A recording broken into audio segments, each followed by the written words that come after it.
Posledným úkonom, ktorý je na konci mesiaca treba urobiť, je uzávierka skladov.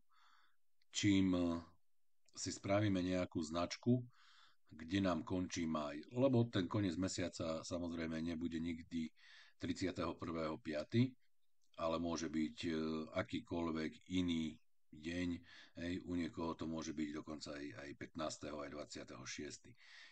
Čiže koniec mesiaca uzávierku za sklady môžeme urobiť v prípade, že máme spravené všetky príjemky, všetky odpočty, máme spravenú inventúru a potom vlastne uzávierka je len o tom, že to označí a spočíta nejaké údaje za ten konkrétny mesiac. Čiže uzávierka na každom sklade sa robí samostatne, čiže ostatné uzávierka. Systém vám ukáže, že robí uzávierku za stredisko kaviareň, počiatočný doklad si on nájde sám, áno, to na to aj máte, že nájsť doklad automaticky. Pre neho je počiatočný doklad ďalší doklad od poslednej uzávierky. Konečný doklad si systém nájde automaticky, tu môžete spraviť maximálne to, že skontrolovať a vidíte, že mal by byť vždy koniec máj, to čo sme robili v predchádzajúcom videu na inventúre, keď sme ju dokončovali, dal som tam parovací znak koniec máj, je to posledný doklad, ktorý by mal v mesiaci byť, by vždy mala byť inventúra. Tu vám ukazuje nejaký počiatočný stav, tu vám ukazuje konečný stav, dáte potvrdiť. Tu vlastne systém spracuje len takéto tlačivo, kde vidíte, aký bol počiatočný stav, aký bol príjem, aká bola spotreba, aká bola inventúra, interné pohyby a konečný stav. Jediné, na čo treba dať pozor, tu chyby opravami dokladov by nemali byť nejaké extra vysoké čísla, čiže keď tam je nejakých pár centov po prípade euro 2, tak to nie je žiadna tragédia, ale už keby tam bolo stovky eur, tak už to treba riešiť.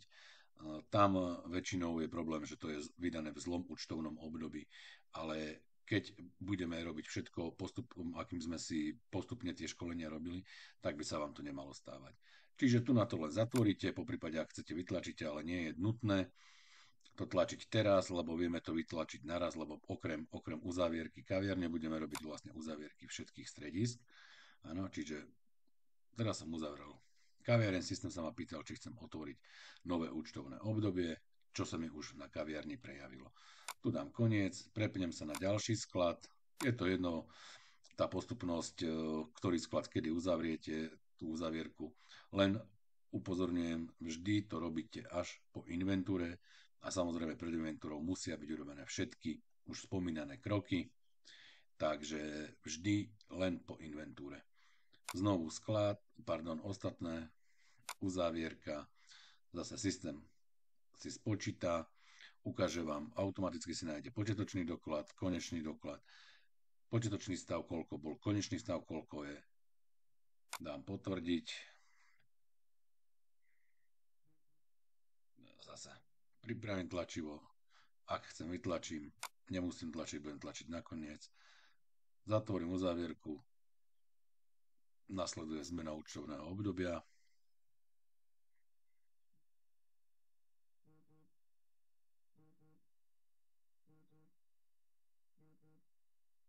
Otvoriť nové účtovné obdobie. Áno, už sa zmenilo na jún. A idem ďalší sklad, ďalší. Takto si vlastne prejdeme všetky sklady.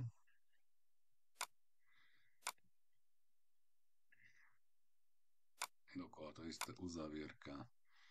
To on si to všetko vie nájsť sám, len je dobré si to skontrolovať. Áno, tu na som uzávierku nerobil, inventúru nerobil, takže preto tu nie je. Potvrdím. Uzavriem. Zmením účtovné obdobie.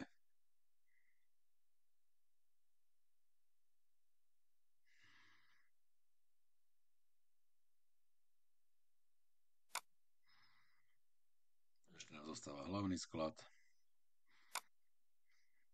Treba aj zatvárať všetky sklady. Všetky sklady, na ktorých máte akékoľvek pohyby, aby to v tej výslednej uzávierke bolo vidieť pekne zrátané, koľko boli boli príjmy, koľko boli výdaje, koľko boli spotreby. Čiže ostatná uzávierka. No, na hlavnom sklade by ste mali vždy mať nulu, čiže všetek tovar je vydaný buď na kuchyňu, alebo na kaviareň, alebo kam treba. Čiže na hlavnom sklade by vždy mala byť nula.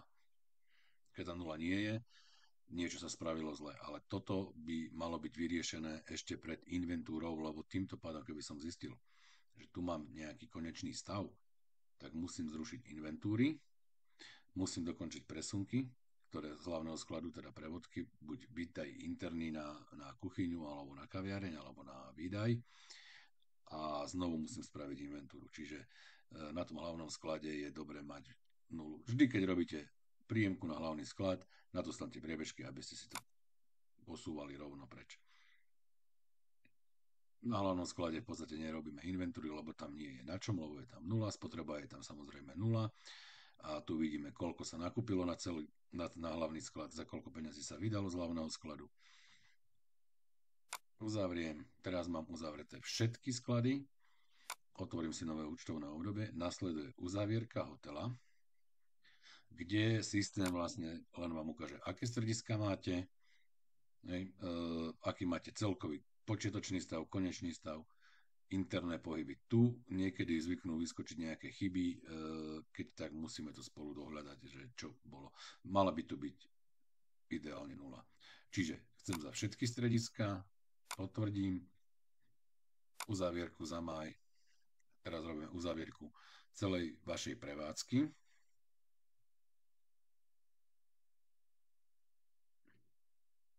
Toto tlačivo už si vytlačte, má to 5 strán, áno, lebo je tu vlastne 4 vaše sklady plus, keď sa presuniem na plus ten centrálny, áno, čiže za Grand Gastro. A tu nám vlastne je spočítané všetky externé príjemky, čiže aj z kaviárne, aj z výdaju, aj z hlavného skladu, všetky spotreby, všetky výdaje, tieto čísla by mali byť vždy zhodné, lebo to isté číslo, ktoré vydáte a príjmete, by sa malo zhodovať. To je na tomto sklade, alebo teda ani nie na sklade, ale na tejto uzávierke za hotel, za firmu Grand Gastro, za prevádzku Foxconn. Čiže tieto čísla musia byť zhodné. Samozrejme, zhodné nemusia byť na medziskladoch, kde napríklad ste nevydávali, len ste prijímali. Toto si vytlačíte, odovzdáte do účtárne. Týmto pádom je program za mesiac máj uzatvorený a môžete začať robiť jún. A jún vlastne klasika, dokola to isté, príjem, odpočty, inventúra, uzávierka. Ďakujem, to je všetko.